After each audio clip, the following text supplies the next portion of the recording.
Force করে আগামীকাল বাড়ির দেওয়ালে গিয়ে আপনার মাকে এবং বোনকে।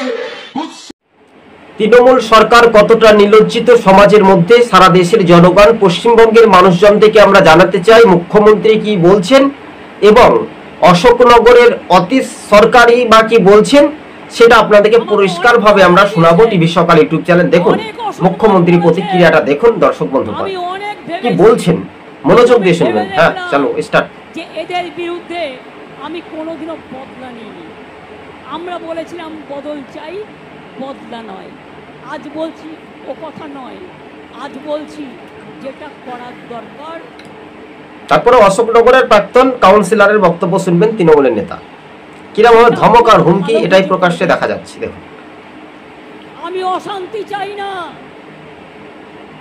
কিন্তু উৎসব প্রচার চক্রান্ত করে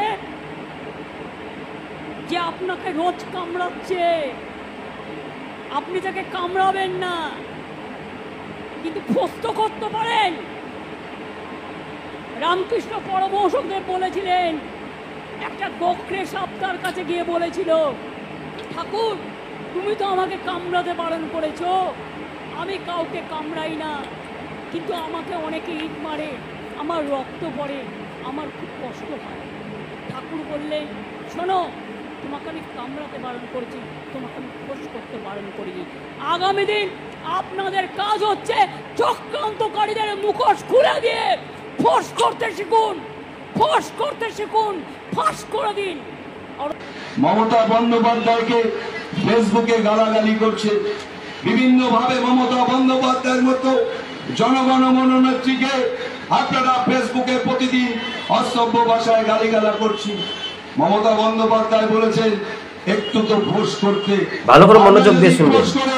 আগামীকাল বাড়ির দেওয়ালে গিয়ে আপনার মাকে এবং বোনকে উৎসাহ সাজিয়ে যদি আপনার দেওয়ালে টানিয়ে দিয়ে আসি, পর্দা খুলে দরজা খুলে ওই পোস্টারটা আপনি খুলতে পারবেন না।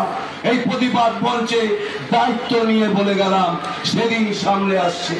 সকালবেলা উঠে দেখবেন যে মমতা বন্দ্যোপাধ্যায়কে ফেসবুকে আপনি ব্যক্তি কুৎসা করছেন, যে মমতা বন্দ্যোপাধ্যায়কে চরিত্র নিয়ে গালাগালি করছেন, আপনার বাড়ির দরজায় গিয়ে আপনার মা বোনকে বিকৃত ছবি করে আপনার বাড়ির দেওয়ালে টানিয়ে দিয়ে আসবো।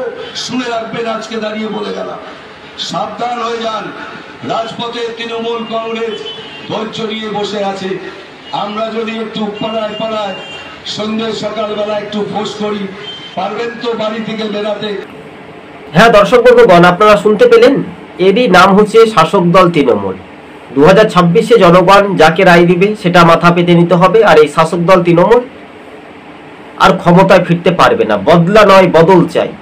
আরজি কর কাণ্ডের ঘটনা নিয়ে রাজনৈতিক মহলে একেবারে পারদ, একেবারে মনে হচ্ছে 42 ডিগ্রি তাপমাত্রার প্রভাব।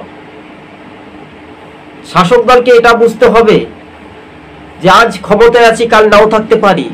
শেখ হাসিনার মতো অবস্থা হবে না তো। এটা সমাজের মধ্য মূল্যবোধ। যখন ছাত্র যুবরা যখন একটা আন্দোলন করে নবান্ন অভিযান ঘেরাও, তখন শাসক দল কিন্তু অনেকটা ভয় পেয়েছে। কোটি কোটি টাকা খরচ করে ব্যারিকেড, জল কামান, কাঁদানে গ্যাস, নিজেদের গ্যাস নিজে থেকে একেবারে দৌড়ে ছিটকা লাগে পুলিশকে। বলে না, অতি চালাকি করলে পরে ফুস, কথাতেই বলে অতিবার বেরো না, ঝড়ে মোড়া যাবে, আর অতি হান্তি হেও না, ছাগলে মোড়া খাবে।